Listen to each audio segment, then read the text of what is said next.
మహిళల భద్రతపై సర్కార్ గతంలోనే పూనం మాలకొండయ్య ఆధ్వర్యంలో కమిటీ ఏర్పాటు చేసింది.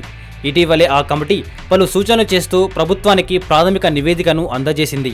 అందులో ప్రధానంగా ప్రయాణ సమయంలో మహిళల ఇబ్బందులను గుర్తించింది. దీంతో ప్రభుత్వం వీటిని అధిగమించడానికి పలు జాగ్రత్తలు తీసుకోవాలని నిర్ణయించింది. అందులో భాగంగా సిటీ బస్సుల్లో మధ్య భాగంలో స్లైడర్స్ ఏర్పాటు చేయనుంది. సిటీ బస్సుల్లో పురుషులు, స్త్రీల మధ్య భాగంలో స్లైడర్స్ ఏర్పాటు చేయనున్న ప్రభుత్వం కొన్ని ఆర్టీసీ బస్సుల్లో కూడా వీటిని ఏర్పాటు చేయనుంది. ఈ బస్సులను కమిటీ సభ్యులు సచివాలయంలో పరిశీలించారు. స్వల్ప సూచనలు సైతం చేశారు. రానున్న 20 రోజుల్లో జీహెచ్ఎంసీ పరిధిలోని అన్ని బస్సులకు గ్రిల్స్ ఏర్పాటు చేయనున్నారు.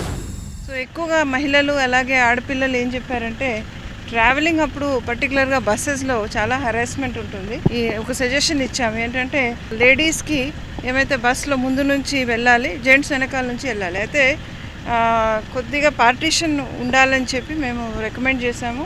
So that there is more safety and security to the girls, harassment లేదు.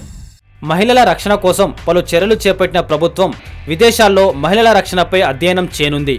కమిటీ సభ్యులు వచ్చే నెల సింగపూర్ వెళ్లి ప్రభుత్వానికి మెరుగైన సూచనలు చేయనున్నారు.